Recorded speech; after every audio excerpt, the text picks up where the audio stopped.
अगर हम भी चले जाएं तो आंसू क्या बहाना है। हम भी चले जाएंगे, हमारे गुरुजी चले गए, ऐसे कई संत चले गए, वो सब बोल के चले गए, लोगों को असर नहीं होना है। आजकल के लोग कैसे हो गए हैं, खतरनाक लोग हो गए हैं। इसलिए अब ऐसे लोगों को खतरनाक, जैसे किसी को बीमारी खतरनाक हो तो दवाई भी कड़वी देनी पड़ती है, मीठी दवाई से काम नहीं चलता, शुगर कोटेड टैबलेट। तो इसी प्रकार से जो बात बता रहे थे कि आचार्य ऋषि के पास लेख लेकर गए, तो आचार्य ऋषि का भी नहीं, बाद में पढ़ेंगे। और बाद में आचार्य ऋषि इरियापद भक्ति हुई, चंद्रगिरी की बात थी, और आचार्य ऋषि का वो लेख लाओ, क्या पढ़ा रहे थे वो लाओ। और मैं जो लेख लाया, आचार्य ऋषि इतने खुश कि मैंने देखा कि मुझे पैसे वसूल हो गए। लोग बोलते जैसा, हम नहीं बोलते हमारे पास, लेकिन मैंने आचार्य ऋषि को गाय के बारे में और भी अच्छे पढ़ाते थे, पढ़ के सुनाते थे। हाँ, ऐसे हिंदी के बारे में एक हमने इनको दिया था लेख, और बहुत आचार्य ऋषि की भावना थी। इनने आचार्य ऋषि के लिए बहुत समर्पित अपना जीवन कर दिया था, और अभी भी समर्पित है। और आचार्य ऋषि प्रसन्न हो जाते थे। लोग कहते थे हमें आहार देने नहीं मिलते, हमें दर्शन नहीं मिलते। देखो, मैं सरलता की बात ही करूंगा कि हमारे गुरुजी कितने सरल थे, उनसे सरल कोई दुनिया में नहीं। कि वो थे रहली पटनागंज में विराजमान। रहली के देखो अतिशयकारी भगवान कि जो आचार्य महाराज 6 किलोमीटर नहीं चल पा रहे थे, 600 किलोमीटर रहली पटनागंज के अतिशयकारी भगवान की देखो वहां पर रहे, और उनका केस लॉन्च हुआ था उस दिन। हमारे गुरुजी की सरलता की बात करेंगे। हमारे गुरुजी तो इंटरनेशनल थे ही, है ना, इसमें कोई शक नहीं है। अपन बोलते विश्व प्रसिद्ध, तुम लोग हिंदी में बोलते, हम लोग चूंकि हमारी बात तो देश विदेश में सुनते हैं लोग, तो उनको हिंदी नहीं बोल, हिंदी समझ में नहीं आती, उनको इंग्लिश में समझ में आती, तो कुछ शब्द इंग्लिश के भी बोलना पड़ते ना। आचार्य ऋषि तो हिंदी का समर्थन करते थे, लेकिन अब वो जमाना गया पुराना। हम लोग पुराने जमाने में जीते, हम नए जमाने में जीते हैं, क्योंकि जियो और जीने दो। महावीर की वाणी को घर घर में पहुंचाएंगे, आंधी हो तूफान हो यूं ही बढ़ते जाएंगे, ये नारे लगा रहे थे लोग। आचार्य जी बोलते हैं कि जब आंधी तूफान आता सब भग जाते। देखो, इसलिए छत्तीसगढ़ की बात थी ये, आंधी तूफान आता सब भग जाते। अभी हम पंक्ति सुनाएंगे आगे, भरोसा मत करना सांसों का, सांसों की डोरी टूट जाती है, सुनाएंगे अभी। चूंकि अपने पास सीमित समय है, दोपहर में सुना देंगे, अपन तो सुनाते ही रहते हैं, इसलिए कोई दिक्कत नहीं, पार्ट बाई पार्ट चल ही रहा है। तो आचार्य भगवान कितने सरल थे कि मतलब सबको देते चले गए, कुछ भी लिया नहीं उन्होंने। दिगंबरत्व की सही पहचान तो वही थे कि उन्होंने सबको दिया, कुछ लिया नहीं, देते देते चले गए, और इस पृथ्वी से यहाँ से विदा हो गए। इसलिए जो मृदु धर्म से तीनों लोकों में सुख का खजाना यो स्वरूप होता है। मार्दव धर्म से भूषित मनुष्य मूर्ख भी पंडित कहा जाता है। सोचो, जैन धर्म में यही तो कहा गया है, वृक्ष होता ना वो खड़ा होता ना, वो गिर जाता है, उखड़ जाता है, लेकिन छोटा वृक्ष। हाँ, कोई ने हमसे कल बोला कि महाराज जी आप ज्यादा टाइट नहीं बोला करो, लोग आना छोड़ देंगे। मैंने कहा लोग छोड़ दें, आना नहीं आए, हमें उसकी चिंता नहीं है, लेकिन मैं धर्म की व्याख्या तो वैसे ही करूंगा जैसा शास्त्रों में लिखा है। मैं निर्माल के बारे में बोलता हूं। कई लोगों बोला, एक बार मैंने कहीं पे बोला कि रात में ज्यादा मोबाइल नहीं चलाना चाहिए, लड़के चलाते हैं, तो एक लड़का बोले महाराज जी ऐसा नहीं बोला करो। समझ गया क्यों बोला उसने? रात में मोबाइल में किससे बात करते हैं या क्या देखते हैं, समझ जाओ बस। अब मैं एक बार मैंने शराब के बारे में बोला, तो एक जने आ गए, महाराज जी ऐसा नहीं बोला करो शराब। तो मैंने कहा कल से ये बोलूं कि शराब खूब पिया करो। तो मैं तो साधु हूं, मैंने खुद छोड़ा है, तो मैं तो बोलूंगा ना। और किसी के लिए मैं व्यक्तिगत बोल रहा हूं क्या? लोगों को बुरा लग जाए, मैंने किसी का नाम नहीं लिया। और मैं अंतिम श्वास तक मैंने बोल दिया ना, परम पूज्य आचार्य श्री विद्यासागर जी महाराज, परम पूज्य आचार्य श्री समय सागर जी महाराज के लिए बोलता रहूंगा, और जिसको जो करना हो तो कर ले, ठीक है। मुझे चिंता नहीं है, मेरे प्राण जाए तो आज चले जाएं, मैं तो अभी तैयार हूं बिल्कुल। मैं डरने वाला नहीं किसी से ना। मैं तो कफन बांध के घर से ही चला था, अंतिम श्वास मेरी जब निकलेगी, जब देव सास गुरु और धर्म के लिए। किसी पे मर जाना इतनी बुरी बात नहीं है, किसी पर मर मिट जाना, लेकिन धर्म के लिए अगर मरोगे तो तुम अमर हो जाओगे, शहीद हो जाओगे। जैसे देश के लिए इतने सारे शहीद हो गए देश की रक्षा करते करते, ऐसी जैन धर्म की रक्षा के लिए मैं अपने प्राण देने को तैयार हूं। तुम्हें तो अपनी पत्नी प्यारी है, अपने बच्चे प्यारे हैं, अपना घर, मेरा तो कुछ नहीं। आचार्य जी बोलते थे, भजन की पंक्तियां चलती थी गीत की, मुसाफिर हूं यारो, ना घर है ना ठिकाना, हमें चलते जाना है, हाँ बस यूं ही चलते जाना। मुसाफिर हैं अपन तो, किसी से क्या लेना देना, ना तो कोई घर है अपना, ना कोई परिवार है। शरीर भी छूट जाए तो छूट जाए, क्या दिक्कत, अभी जाना तो चला जाए। मैं तो स्वागत करूंगा, मृत्यु को मैं महोत्सव मनाऊंगा। पूरी दुनिया जैसे आचार्य श्री के मृत्यु महोत्सव में लोगों को मालूम नहीं चला। एक बार तो लिखा था कि अगर लोगों को मालूम चल जाता ना पहले से, अगर इतने रात में समाधि नहीं हुई थी तो व्यवस्थाएं संभालना मुश्किल हो जाती, और लोग कैसे दुखी हुए वो सब बता चुके हैं हम पहले। ऐसे एक संत हुए, सोचो आप, कि जिनके लिए पूरी दुनिया ऐसी रहती थी कि बिल्कुल वो आहार नहीं कर पाते थे, वो विहार नहीं कर पाते थे, और हम लोगों के सामने वो बार बार बोलते थे देखो इतनी भीड़ आती है। तो उनका पुण्य ही इतना लेके आए थे वो, तीर्थंकर जैसा पुण्य लेके आए थे वो। इसलिए संत किसी से डरता नहीं है। तुम लोगों को डर रहता कि इनकम टैक्स वाले छापा पाड़ देंगे, हमारे पास कुछ है ही नहीं। हमारे पास तो आ जाए इनकम टैक्स वाले, जहां सुन रहे हो ना इनकम टैक्स वाले, हमारे पास आ जाओ, हम बता देंगे किनके पास कितना धन है। हमारे पास सबका मालूम है। इनकम टैक्स वालों से दोस्ती करना पड़ेगी हमें अब। हमारे वैसे बहुत सारे जुड़े हुए हैं, आते रहते हैं, बहुत बड़े बड़े अधिकारी हैं। इनकम टैक्स वालों से हमारा अच्छा, अब उन्हीं से हमें करना पड़ेगा, जिससे, है ना, क्योंकि हमारे जो मंदिर है, हमारी गौशालाएं हैं, वो कैसे चलेंगी, दान से चलेंगी। इसलिए त्याग का दिन, दान का दिन होता है। कब तक घर में बैठे रहोगे, चिंता नहीं करो, घर में बैठे रहोगे, कुछ कोई पूछने वाला नहीं है कब क्या हो जाए।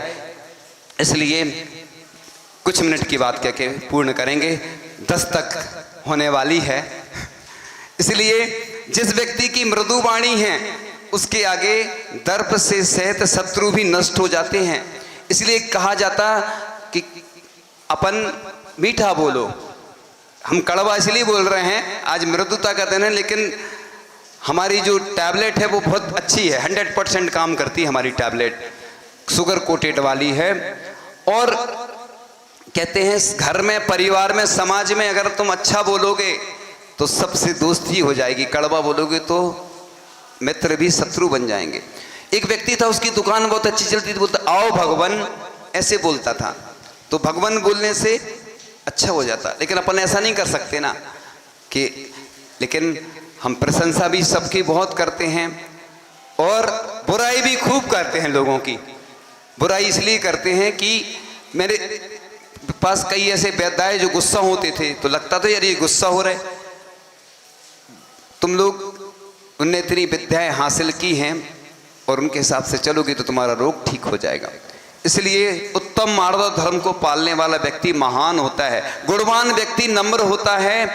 तो अभी शेष विषय आगे के पाठ में आएगा और बहुत अच्छे अच्छे विषय हैं, इसलिए इंटरनेशनल तरीके से बताएंगे कि कैसे आपका जीवन बहुत अच्छा बने। मोटिवेशन, इसलिए मैं बोलता हूँ कि मैंने भी वो चीज़ें हासिल नहीं कर पाई, लेकिन जब मैं पढ़ता हूँ और इतना अच्छा अच्छा विषय मिलता है कि लगता है कि जीवन बदल जाता है व्यक्ति का। यानी जो बच्चे हैं पढ़ाई में आगे आना चाहते, जो लोग फेल हैं, मैं ऐसे लोगों का स्वागत इसलिए करता हूँ। मुझे ना तो सेठ चाहिए ना पढ़े लिखे लोग चाहिए, मुझे गरीब आदमी चाहिए, बस रोगी चाहिए मुझे। मैं उनका मित्र हूँ, पूरे विश्व के लोग मेरे पास आएंगे तो मैं उनकी मदद करूँगा, रोगियों की। मैंने एक भावना व्यक्त की है। सबका सहयोग अंतर्राष्ट्रीय समूह एक ऐसा होना चाहिए जिसमें हमारी समाज में जहाँ भी जिस मंदिर में छत्र लगना हो, चम हो, और जहाँ भी जो काम हो पूरे देश भर के काम हो जाएं, विदेशों में भी हो जाएं और विदेश के लोग भी इससे जुड़ें, जिससे कि हमारे कोई ऐसे व्यक्ति रहते, गरीब रहते, चिकित्सा की जरूरत है, कोई देता नहीं है। मतलब लोगों के पास पैसा इतना है लेकिन काय के लिए? बर्बाद करने के लिए है, विषयों के लिए है। कार अच्छी खरीदेंगे, मकान, दुकान, मोबाइल खरीदेंगे, लेकिन जैसी दान की बात आएगी तो हमारे पास तो है ही नहीं। इसलिए मैं सबका मालिक हूं। किसका हूं? सबका मालिक नहीं, सबका मालिक एक बोलते थे, मतलब जिनको जरूरत है। मेरे पास कुछ नहीं है लेकिन गुरु और प्रभु कृपा से, जिनवाणी की कृपा से ऐसे लोग तैयार हो जाएं, चाहे भले ही वो 1 रुपया दें। 1 करोड़ लोग अगर 1-1 रुपया देंगे तो कितना हो जाएगा? 1 करोड़ हो जाएगा। ऐसे लोगों की जरूरत है हमें, जो दुनिया में सुन रहे हैं। इस प्रकार से वो आगे अपनी बात और रखेंगे इन्हीं भावनाओं के साथ कि हमारे जो देश में समाज के लोग हैं, अन्य लोग गरीब हैं, रोगी हैं, और हमारी गौशालाएं, पाठशालाएं, मंदिर जो अभी उनकी अब स्थिति बहुत खराब चल रही, दयनीय चल रही है, मैं प्रयास करूं और मेरे अंदर इतनी शक्ति दो। भगवान से ऐसी प्रार्थना करता हूं कि भगवान मुझे इतनी शक्ति दो कि मैं सब कार्य पूर्ण कर सकूं। भगवान के ऊपर छत्र लगना है, लेकिन कैसे लगेगा हम बताएंगे। व्यवस्था हो चुकी है, 5 लोगों के नाम आ चुके हैं छत्र लगाने के लिए, लेकिन अभी निर्णय कुछ नहीं हुआ। नहीं, निर्णय हम बता देंगे। सबकी भावना की कदर की जाएगी। सुंदर सुंदर भगवान के आगे छत्र ऊपर लगेंगे और बगल में सुंदर सुंदर चमर लगेंगे। ये मेरी भावना है, क्योंकि पार्श्वनाथ भगवान अतिशयकारी हैं। और देखो, कहते हैं ना, बड़ा मेहरबान है वो नीली छतरी वाला, हर ताले की चाबी रखे, हर चाबी का ताला। देखो, लोगों के पुण्य से पूरे विश्व में लोग उपवास कर रहे हैं, उनका पुण्य देखो आप। ऐसी सबकी साधना होती रहे, मेरी अनुमोदना है ऐसे कार्यों की। इन्हीं भावनाओं के साथ आगे दोपहर की जानकारी देंगे आगे। हाँ, हम जानकारी नहीं दे रहे, सिर्फ बता रहे हैं। मुझे याद आ रहा है नेमावर का वह दृश्य कि श्री जी का विमान कोई लोग अपने कंधों पे लिए हुए थे और परम पूज्य आचार्य श्री विद्यासागर जी महाराज ऊपर से आते हैं और नमोस्तु करते हैं भगवान को। और वो दृश्य हम देखकर दंग रह जाते हैं कि धूल थी फिर भी बैठकर वो नमोस्तु करते हैं। दुनिया के सबसे बड़े आचार्य लेकिन धूल में बैठ करके भगवान को नमोस्तु कर रहे हैं। जब भी आचार्य भगवान को हम देखते थे कि वो उठते थे तो सबसे पहले किसको नमोस्तु करते थे? अपने जिनवाणी माँ को। कहाँ रहती जिनवाणी? सामने। देखो कितनी विनय, गुरु के प्रति कितनी विनय थी।